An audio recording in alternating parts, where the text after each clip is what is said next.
திருச்சியில் கூட்டமாக தெருவில் விளையாடிக் கொண்டிருந்த சிறுவர்களில் ஒருவரின் உயிர் பரிதாபமாக பறிபோயிருக்கிறது. அதுவும் மின்சாரத்தால். மனதை ரணமாக்கும் இந்த சம்பவத்தின் பின்னணியை விவரிக்கிறது இந்த செய்தி தொகுப்பு.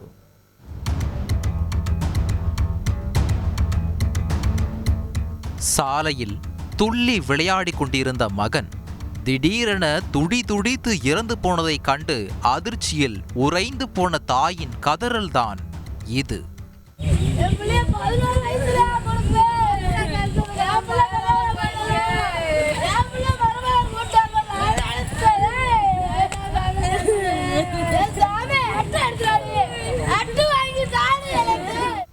திருச்சி பட்டர்வர்த் ரோடு காளியம்மன் கோவில் தெருவில்தான் இந்த கோரச் சம்பவம்.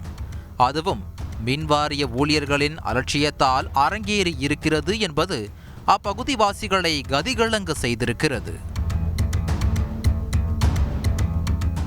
ராஜேஷ் சிவரஞ்சனி தம்பதியின் 12 வயது மகனான அஜய் வீட்டருகே தன் நண்பர்களுடன் விளையாடி கொண்டிருந்திருக்கிறார்.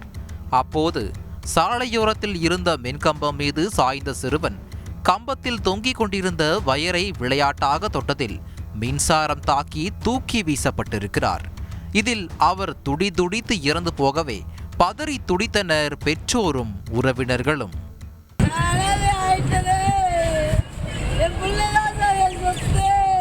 மூணு பிள்ளைங்க கூட விளாண்டான். போயிட்டு அங்கிட்டு சுற்றி இப்படி வரும்போது எல்லோரும் ஒடியாந்துருக்கானுங்க. ஒடியாந்தோடனே என் பிள்ளை வந்துட்டு அந்த கம்பியில் போயிட்டு கையை வச்சுட்டு அவனுங்களை இப்படி நின்று பார்த்தோன்னா அப்படியே அந்த கம்பியோடு என் பிள்ளை இறந்துட்டான். அந்த மின் கசிவு 2 நாளாக வேலை பார்த்தாங்க. அவங்க சரியாக வேலை பார்க்காதனால என் பிள்ளை அதில் தாக்கி என் பிள்ளை இறந்துருச்சு சார். ஆனால் ஒன்றுமே பேச மாட்டாங்க. போலீஸ்கிட்ட கொடுத்தோம். போலீஸ் என்ன சொன்னாங்க, போய் போஸ்ட்மார்ட்டம் பண்ணுன்றாங்க. எனக்கு என்ன பண்ணுறது, யாருக்கிட்ட போகிறதுன்னு எனக்கு தெரியல. கம்பி மாதிரி இருக்குது, அந்த கம்பியில் அப்படியே டேப்பு கூட ஒட்டாமல் விட்டுட்டு போயிருக்காங்க. ஈபிக்காரனுங்க செஞ்ச வேலையால் தான் சார் எங்கள் பையன் உயிரே போணுச்சு. அவனுங்க போதையில் அந்த கடையில் உள்ள எல்லாருமே சாட்சி சொன்னாங்க. 2 நாளாக வேலை பார்த்தாங்க. அவங்க சரியாக டேப்பு ஒட்டலை, அந்த ஒயர் அப்படியே தொங்குது. அவங்க அப்பாவுக்கு உடம்பு முடியாதவர் சார். அவங்க அப்பா ரொம்ப முடியாதவர். அவங்க அம்மா அந்த அன்னைக்கு அன்னாடங்காட்சி தான். அந்த பையன் ஒரே ஆம்பளை பிள்ளையில அவனுக்கு ஏதாவது ஒன்று சொல்லுங்க.